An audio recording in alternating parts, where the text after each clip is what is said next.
Hello, my name's Mel. I make videos about parenting and postpartum related stuff. I'm having my lunch today because that's just where we're at. And today we're going to talk about something that's taken me a really long time to make. I'm really sorry to the 5 people who subscribe. I apologize for taking a while to get this video out because life stuff's just been a tricky year, but also it's taken me a long time to research and actually put a video together that's not just raw footage of me talking onto the internet, like actually required some video editing. So what I've done for this video is I've decided to make a big comparative pram analysis on 9 different prams that, from what I can see anecdotally, are like good sellers, best sellers in Australia, where I live anyway. And they are all prams of the same class or like type of pram. So the 9 prams I've looked at are all single to double converter inliner prams. And if you don't know what that means, that's totally fair enough, because who the fuck would know what that means? So single to double converter inliner prams are just your normal old pram that has one single seat that you drive around as normal. But all the prams that I've reviewed for this video have the capacity to, using adapters, add a second seat on top, so it converts to a double, and they are inline once stacked on top of each other, so they are vertically inline. So single to double converter inliner pram. That is in contrast to a tandem pram where the side pram seats are side by side. That is not what I looked at for this video. They are their own beast. I have never used a tandem pram. Someone else can speak to that who's more knowledgeable. So I've only looked at single to double ones that stack. And from what I can see, they seem to be the more kind of popular style of double pram anyway. And I decided to do this not because I'm affiliated with any particular brand or anything like that. I do own a Redsbaby pram myself, but it's more that all of my videos, as I always say in my introduction, all of my videos come from a place where I was looking for something personally. Like, I wanted to know more about a particular topic in my pregnancy or early postpartum days, and I just couldn't find certain content that I was looking for. One thing that I found really difficult to buy was a pram. In my Jive5 review, I did a big rant about it. Part of that is because just in Australia, we don't have a lot of like permanent showrooms where lots of the leading brands are on display. And it's just wild. Here I go again, I'm going to talk about it, but it's just wild that prams are such a big ticket item for people to buy. It's sometimes the most expensive item that people buy for their baby in those early days. And we don't have a place where you can just sit down and take your time and think about and talk to someone who's knowledgeable about prams, about all the leading brands and what they offer and the key features you might want to look for. I think that's fucking nuts. And what I really wanted when I was pregnant was someone to be like, here are all the popular prams in the style that you want. These are the sort of things that they can offer. What sort of things might relate to you? What do you need? What do you need to prioritize? And then you can pick a pram based on that and try it out. But I couldn't find that. I could just find people talking about one particular pram, or maybe comparing 2 different prams on like Reddit threads and forums and stuff. So there was no big comparison, and that's what I'm doing now. Basically, I'm looking at 9 prams. And what I've done is I've tried to think about all those different key features and specifications, now having used a pram for 18 months and thought a lot about it. What things, not just priorities to me, but what things in general that these class of prams offer might be useful for people to think about. And then I made 24 criteria of different specification and key features of prams. I split those 24 criteria into 6 sections, I think, just to make it easier for people to kind of know what they want to prioritize, and I put it into a big Excel spreadsheet. So what I'm going to do in this video is I'm going to go through the different categories and the different criteria based on what I've learned. I'm going to offer some like prompting questions to you as the prospective pram buyer. And you'll answer them as I go. And then depending on what you kind of figure out is more of a priority to you for the kind of pram that you purchase, I will sort of point you in the right direction based on the research I've done. I can also point out prams that are like not going to meet your priorities. And then at the end, what I'll do is I'll put like a big screenshot of the whole Excel spreadsheet that I put together. Because I'm not interested in gatekeeping or anything like that. You can just screen grab it and use it as needed. So the 9 prams that I decided to look at, I tried to look at quite a wide range of price points as well as popularity. And so I looked at 9. I actually looked at 10, but the Nuna Demigro was actually discontinued a few months ago, so I pulled that out of my spreadsheet. So the 9 prams that I've ended up with, and this is going in order of cheapest to most expensive: the Babybee Duo3, the Redsbaby Jive5, the Million Coup Leo, the Edwards & Co Olive, the Redsbaby Nuvo, so that's the new Redsbaby Duo3, Uppababy Vista, the Joolz Geo3 TWIN. The Joolz Geo3 comes in a couple of different models. I've specifically looked at the twin one, Silvercross Wave, and iCandy Peach 7. I'm going to move my laptop so I'm not like awkwardly looking away the whole time. That's better, that's more professional. Yeah, I will say quickly before I begin that the reason there are 2 Redsbaby prams in this list is not because as I mentioned, I own a Redsbaby pram. I'm not affiliated or anything. The reason I'm looking at 2 is purely for just personal reasons. I own the Jive5, so that's an older generation of double pram. All of the other ones I've looked at as of now, as of like July 2024, are the newest generation of single to double inverter inliner prams for these brands. So for example, the Babybee Duo3 is their like most recent duo pram. And I looked at the Jive5 in comparison to these purely because I have a Jive5 and I was just interested to see how my pram stacked up against the newer models. That's all. So that's just why there's 2 Redsbaby ones. And yeah, look, obviously in 6 to 12 months, I mean, new prams can be released. They tweak the old models. You can get like a Duo 4 that might come out, you know, like these are all subsequent to change. And the price points are obviously just the full retail price as of today. Obviously, when they start to phase out models, when things go on sale, obviously you can get a different price for it. But yeah, that's just what it is as of now.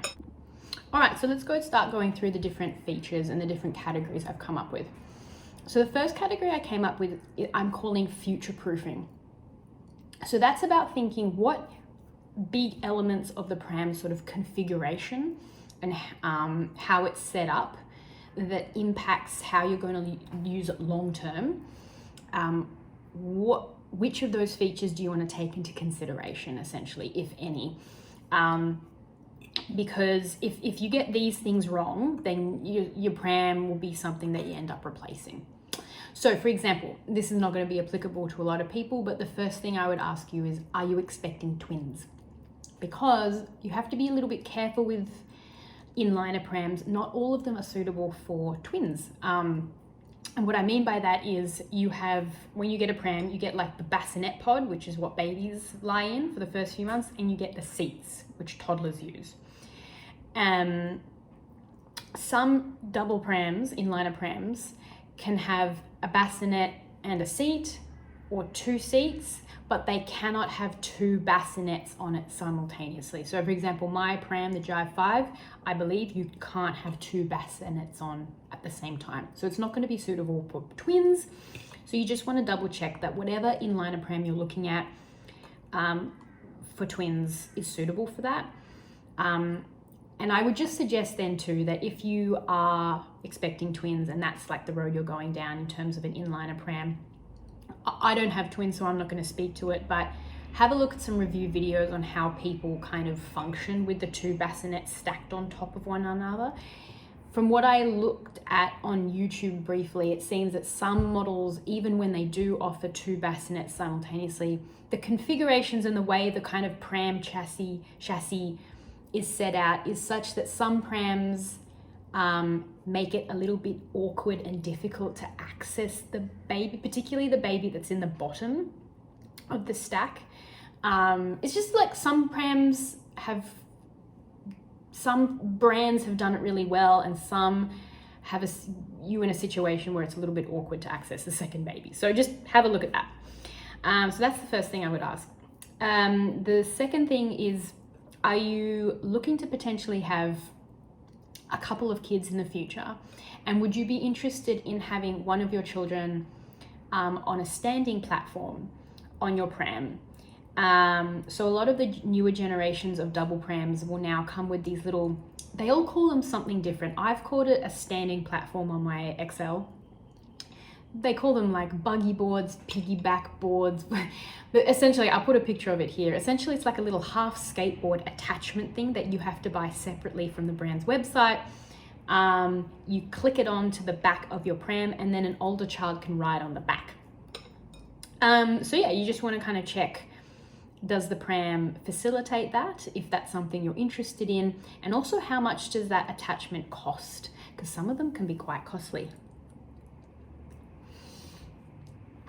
The next thing to think about in terms of future-proofing, capsule compatibility. Capsules, I put a picture of it. Capsules are like little basket pods that you can carry a baby around in, a newborn. And people really like them because you can carry them around like just with your hands, and then the capsules can click into prams, they can click into car seats, and so you can kind of streamline how you carry around your baby.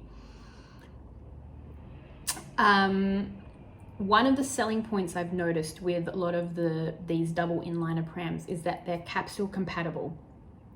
And I've seen a couple of people in my life buy particular prams because they were like, oh, it's capsule compatible, so that's really good. That was a really good selling point. As it turns out, all of the prams I looked at, all 9 of them are capsule compatible. All of them will house some kind of capsule. So if you're really keen on using a capsule, all of them will actually do that. It just depends on what brand or model of capsule you're after. So for example, if you're really hell-bent on the Britax capsule, I don't use capsules, but if you're really wanting to use the newest Britax capsule and you really want that brand, you're just gonna have to make sure that whatever pram you choose has compatible adapters for the Britax capsule. Or for example, maybe you've been gifted like a Maxi Cozy capsule and you really want to use it, you'll just have to make sure that the pram you choose is compatible with that brand.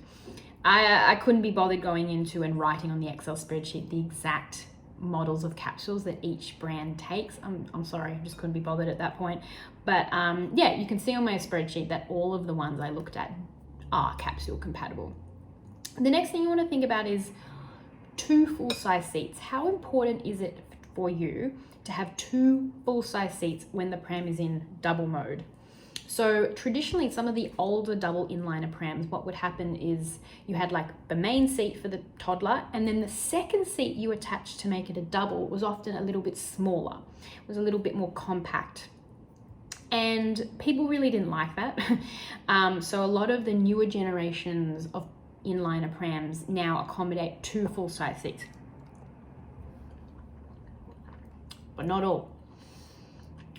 Most notably, the Uppababy Vista, I believe, didn't really advertise this because it's a bit of a negative, but from what I could see, the newest Uppababy Vista V2 is still using like a full-size seat as the main seat, and then when you attach the second seat, you buy their what they call a rumble seat.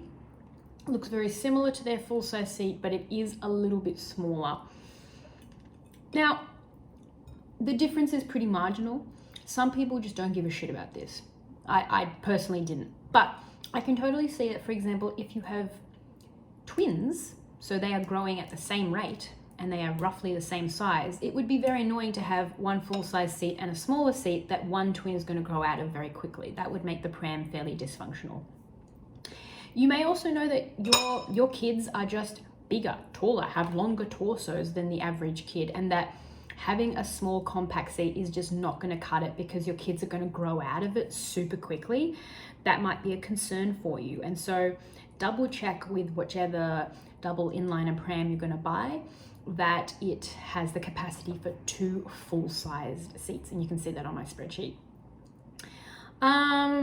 What else? I guess the other thing that I've written down on my spreadsheet is the number of configurations these double prams offer. So configurations is like, okay, 1 seat, parent facing, then you can have it world facing, 2 seats, parent facing, 2 seats, forward facing, combinations, like those are the configurations, right? All the different sizes and heights and places you can put the different seats. I did put on my Excel spreadsheet all the different configuration, like the number that you're given of like, we offer 10 configurations, we offer 30 configurations. I'm just gonna say this, and this might be a little bit spicy. I don't think that the number of configurations a pram company offers is that much of a selling point. Honestly, as long as I can have my kid facing me or facing out, depending on what they're vibing with, I don't need to have 30 different configurations. It's probably just having the basic ones is fine. All right, so the next category I've got here is terrain. So what surfaces are you going to be taking the pram on? Now that seems like really specific and you're thinking, oh my God, that's like a whole category of pram criteria. But bear with me here. Where you're taking the pram and what kind of surfaces you're regularly taking your pram on do actually impact how you use your pram on a day-to-day basis. So for this, I would like to ask you, where will you be going with your pram day to day? If you're not sure, because you're like, Mel, I'm pregnant, I don't know where I'm gonna go, wherever I want, fair. Let's start with your neighborhood and where you live. I know a lot of us rent and we don't know where we're gonna end up, but just look at where you are right now, where you're living. Go for a little walk around your neighborhood. What I want you to start to think about and look at is how well is your local suburb or area paved? Are there really like accessible footpaths everywhere? Are they well maintained? Or are you like me, even though you live in an inner city area, there are some streets where I live that just don't have footpaths. And some of the footpaths are in pretty bad repair. And so you have to sort of get over these like chunks of concrete and stuff like that. So have a look at the footpath situation. Is it just smooth, easy access?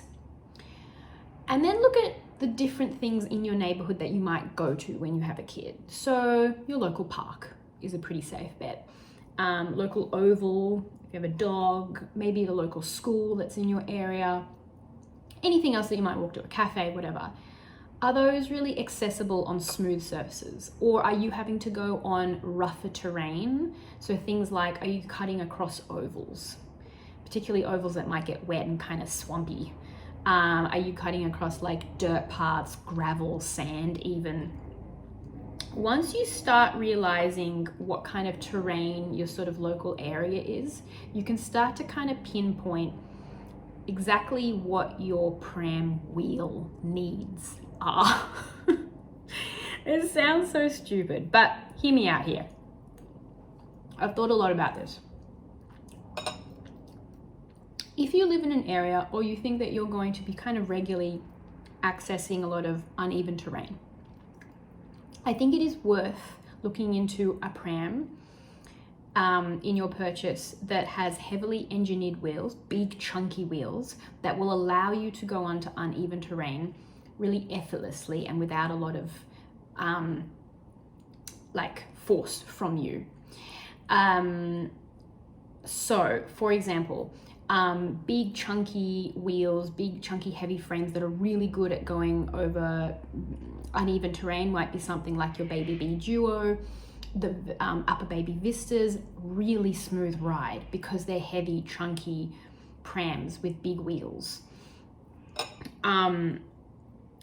But just remember that when you buy into a pram, you might think, oh, I want that anyway. Like, I don't know where I'm going to take the pram. I want the big wheels. Just keep in mind that when you buy a pram with big chunky wheels, 4-wheel suspension, all that sort of stuff, you're adding bulkiness and weight to the pram. And that's not always something you want, which I'll go over in a moment. It might be that it's not worth it for you to invest in a pram that's big and chunky if you don't need that heaviness and that weight in the pram for where you are.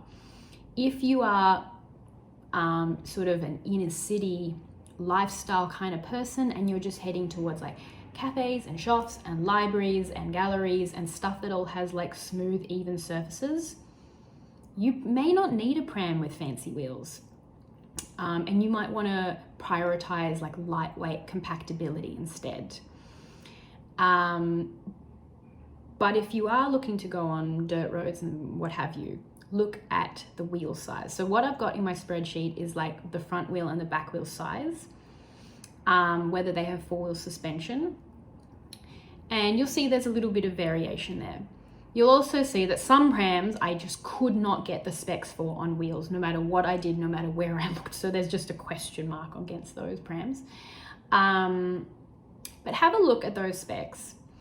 And I will just say that after having personally used a couple of these prams in the process of making this video, I did notice that the Babybee and the Vista, as bulky as they are, were just absolute dreams over these uneven terrains. My pram, however, which is a little bit more pared down, it has smaller wheels, it's quite slimline, the Jive, kind of tricky in comparison to go on like grass and stuff. I like had to push noticeably a lot more with my Jive compared to some of those other prams. So something to think about. So the next category is what I'm calling carry capacity. So that is, how much can your pram literally carry? Now, again, you might be thinking like, why do I need to prioritize something that's seemingly so small in terms of features? But hear me out here. For this one, I would ask, where are you going to be going on a day-to-day basis with your pram? And for what purpose are you going to be using your pram? So are you someone that's just going to be kind of like jumping in the car, going to like the park or a cafe and coming home? Or is the pram going to be like the center of your existence? Or is it currently that? You know, like your pram is like your primary mode of transport for your kids and it goes everywhere and you walk everywhere. You know, you're doing school drop off and going to the library and going to the shops and it's all using a pram that you're walking around with. If the latter is you, if you're using it a lot, you potentially already have a couple of kids. And so maybe you're doing school drop off, you've got a nappy bag and a school bag and you've got library books, yada, yada, yada. Having a pram with a larger carry capacity, so having a larger basket in the like the bottom part of the chassis is probably going to come in really handy for you. As opposed to someone like me, for example, where I just have my pram in the back of the car and I just take it to XYZ place, we get out, we use it, we put it back and that's it. I don't have the need for heaps of like storage and carry capacity, but some people might. And so in terms of basket size, the two prams that had the largest basket size that I found for this video were the Joolz Geo3 and the Babybee Duo. The Joolz has a 15 kilo basket capacity and the Babybee has a 14 kilo basket capacity. However, the Joolz Geo3 is such that with all of its different configurations, when you have it in double mode, you basically lose your basket space altogether. It's a really big bummer that some of these models still have, with some models of these double prams, that second seat that sits on the bottom essentially sits in the basket space, meaning that you lose the basket when it's in double mode. and the Joolz Geo3 appears to be one of those prams. So even though it boasts the biggest basket, when you have it in double mode, you lose the basket. So that seems silly.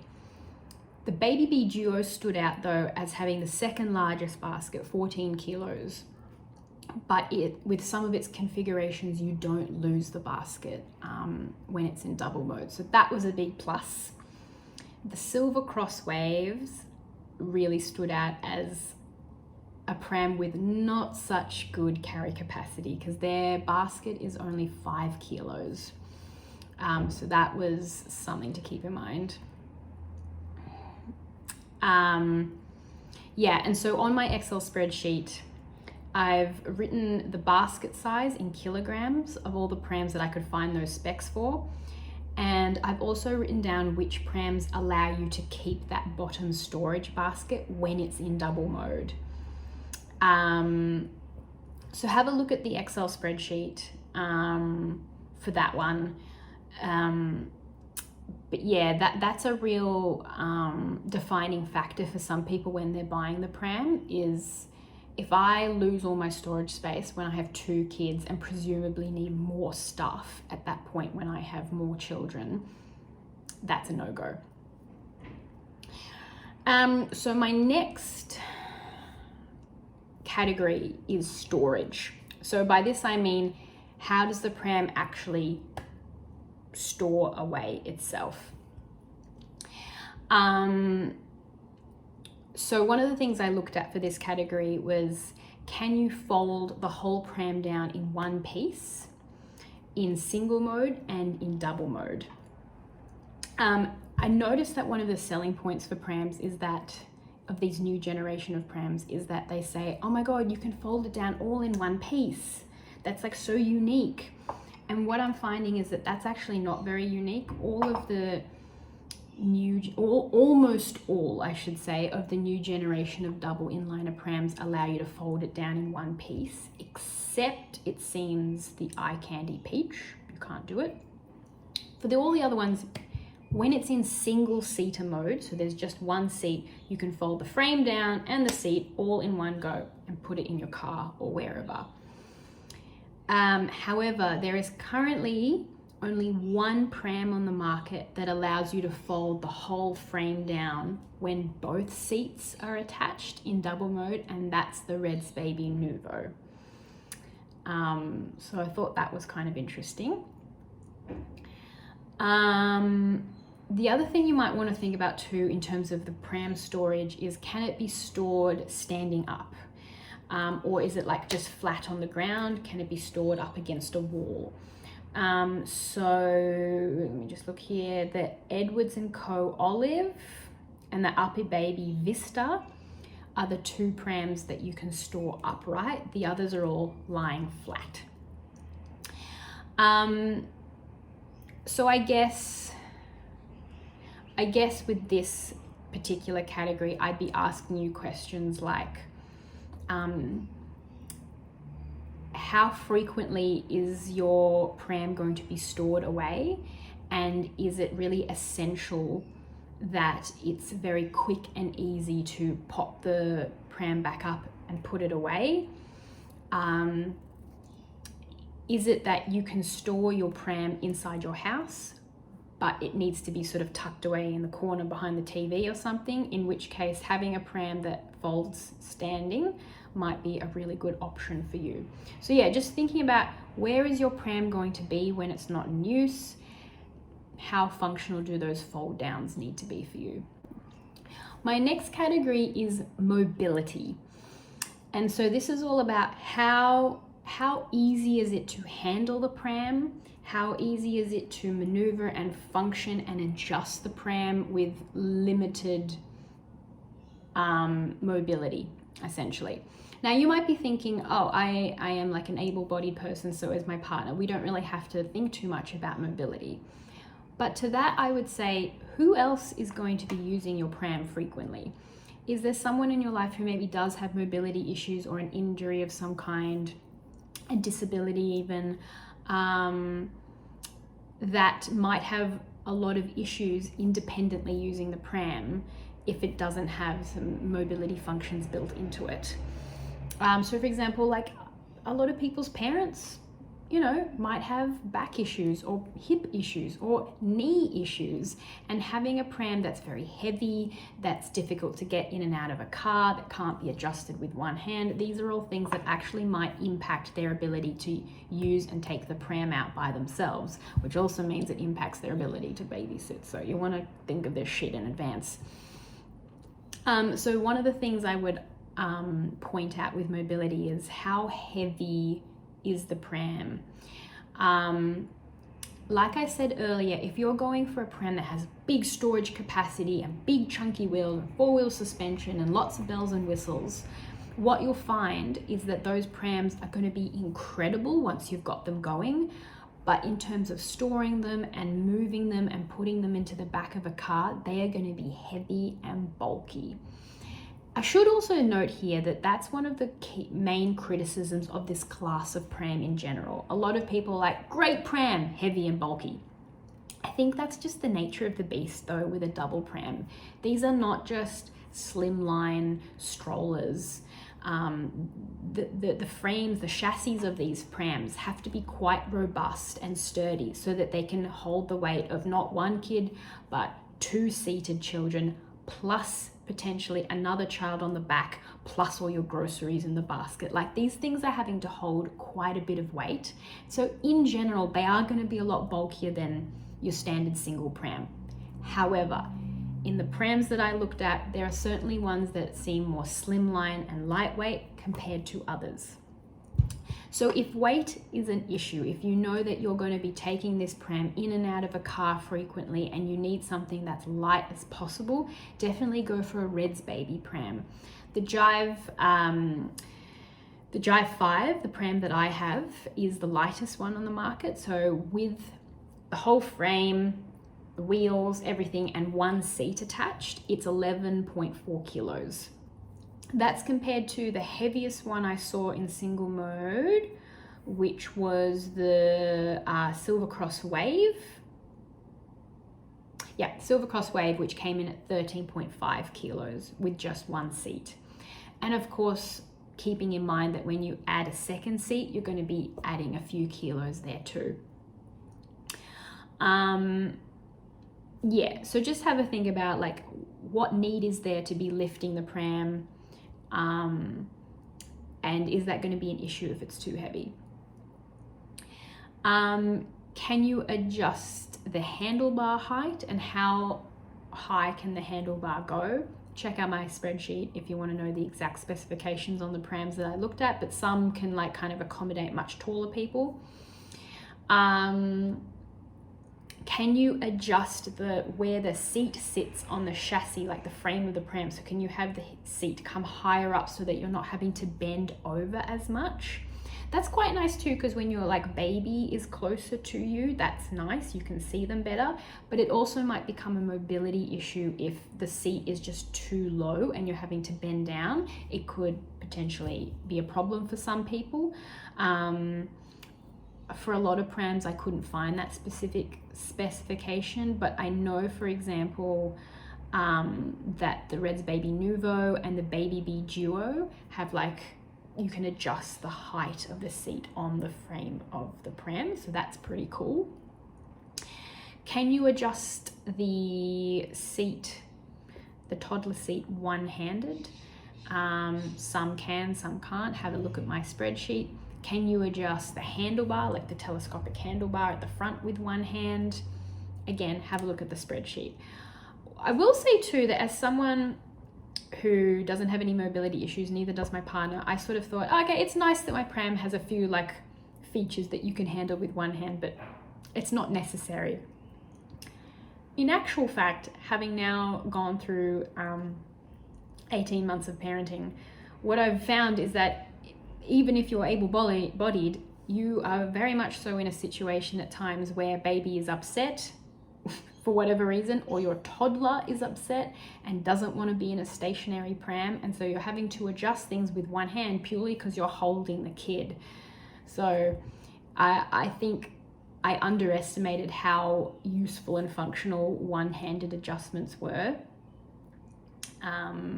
It's not like a priority necessarily for myself and my partner, but certainly very handy to have prams that are one-handed adjustable. The final category that I have in my spreadsheet is weather. So essentially, what climate do you live in? And what sort of extreme types of weather are you most likely to see? So do you live in a climate that gets really hot, really cold? Does it rain a lot? Do you have a wet season? And so these are all things that are maybe going to impact some of the accessories that you're looking to get for your pram. Now, in saying that, when I first started looking at prams, I was really impressed that certain prams were going heavy on the advertising of a UPF 50 plus canopy. So the canopy is the part that comes over your kid's head that you pull down. And UPF is the material rating level for like sun blocker material. So in the same way that, you know, when we have SPF, like sunscreen, SPF stands for how efficient that cream is at blocking UV rays. By that same token, UPF stands for how efficient a piece of material is at blocking harmful UV rays. And just like SPF 50 plus sunscreen is the most efficient at blocking sun or UV, UPF 50 plus is the most efficient material that we have at blocking UV rays. And as it turns out, all of the prams that I looked at for this research task have canopies, i.e. material built into the prams that are UPF 50 plus. I thought that was maybe just like the Australian brands like Redsbaby and Babybee, because they are perhaps more aware of UV stuff than other brands because it's like a really big issue here in Australia. But no, as it turns out, all of the prams I looked at, even the ones that are built overseas, I'm pretty sure iCandy is British, all UPF 50. I do wonder, I don't know this for sure, but I do wonder if perhaps that's just a standardized thing we have to have in Australia. But yeah, if you're seeing a pram and you're like, wow, UPF 50 plus, incredible, they seem to all have that. Same with like vented windows. Like, so you have these little zips that come down that have this like vented area so that you can get airflow through the bassinet and the seat to cool down kids. Very important, very useful, also universal across all of the prams I looked at. They all have vented windows. The vents are in different places, but yeah, they all have them. Where it differs though are the extra accessories that you might or might not get that can also help you tackle weather conditions. So some other things you might want to think about having with your pram is an extra shade cover. So like where something you can pull right over particularly when your kid's sleeping, so that the pram becomes very dark for baby to sleep in, but the sun is also not shining directly onto their skin for long periods of time and is still like breathable. So a shade cover can be really handy. A rain cover, if you're somewhere that rains a lot, handy. It's kind of just basically like a big raincoat for your pram, and also a bug net. So if you're living in a like subtropical or tropical climate where you get a lot of mosquitoes, it might be handy to have a bug net if you're out and about certain times of the day. So some prams include a bunch of those accessories when you buy the pram itself. It's included in the price point. You get it in the box automatically. So for example, the Babybee Duo comes with an extra sunshade built in, a rain cover. It doesn't have a bug net, but it also comes with like an extra pram liner. It comes with a caddy. I'm pretty sure that's what I saw in the video, that the Babybee Duo prams actually come with a little carry that helps you like put stuff on the handlebar. So yeah, very generous in what they give, particularly for the price point. The Redsbaby prams don't generally come with any accessories. You have to buy them all as an additional cost, and they can be quite expensive. I was lucky that I bought my Redsbaby Jive. They were having a particular sale at the end of the year where when you bought the Jive, a bunch of their accessories that included this stuff was included for free, but that's not just on a day-to-day basis. They don't have those included at the price point. What else have we got? The Million Coupe has a sunshade cover and a rain cover, but no bug net. The Edwards & Co. prams also come with basically no extra accessories. The Uppababy Vista does. The Uppababy comes with extra shade, extra rain cover, and a bug net. So yeah, have a look at my spreadsheet again to see what extras you get. These accessories can be really expensive to buy on their own. And it can really, like, if you know that you need a bug net because you're like, I live near a mosquito-y place and that's just something we're gonna have to have, then that's something you may have to factor in as an extra cost to you if it doesn't come with the pram. So yeah, those are all my categories. Those are all the criteria, and those are all the questions that I would pose to you. The big thing here, and I'm sure you've got this already from my video, is that there is no one like great perfect pram. The pram that's going to suit you the most just depends on like what lifestyle you need and what suits you best. My overall thoughts though, I have to say, first of all, I will say that it's very difficult for me to give like overall thoughts on all 9 prams because some of the prams were very difficult to navigate in terms of like their manuals and like their specification sets. There were prams you'll see on my spreadsheet that there are just question marks against some of the specifications, and that's because I tried really hard, but to the best of my abilities, I could not fucking find some of this information. The wheel sizing, for example, on the Joolz, the Silvercross, and the iCandy, couldn't find it. What else? Like certain mobility features for the Silvercross, couldn't find it. Joolz, couldn't find it. Some stuff for Uppababy, couldn't find it. So that's annoying. But overall, I was really surprised as someone who has absolutely loved their Redsbaby Jive. And I have done a review for that pram, so you can go look at that if you're interested. Oh, and by the way, I just saw like last night that they're actually starting to phase out the Jive5, and they've reduced the price point on it. So this is if you are interested in the Jive5, go get it now because they're getting rid of them.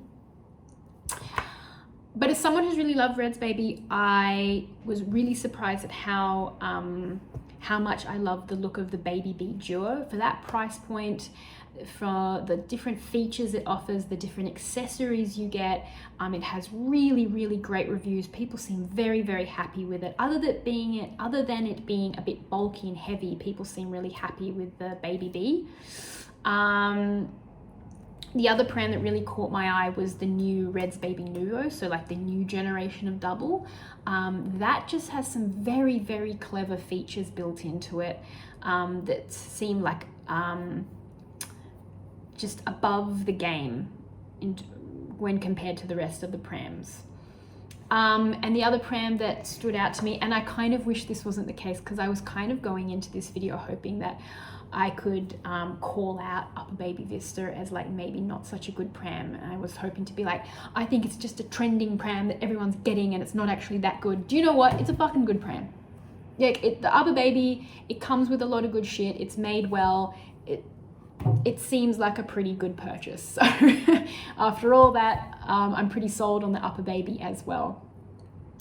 One of the prams I really didn't like after doing this research project was Silvercross, the Silvercross Wave, and the Joolz Geo3. It just had so many things that for that higher price point, I couldn't believe it didn't include or wasn't available.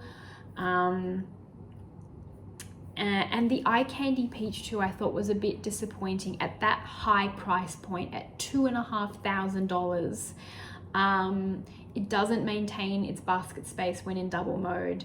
You can't fold it in one single piece, either single or double. It can't stand upright. It doesn't come with an extra shade cover. It doesn't come with a net cover. like for something that's at the top of the price range, I would have expected a few more bells and whistles. But yeah, I will put a screenshot of the spreadsheet on the screen now, and hopefully someone finds it useful.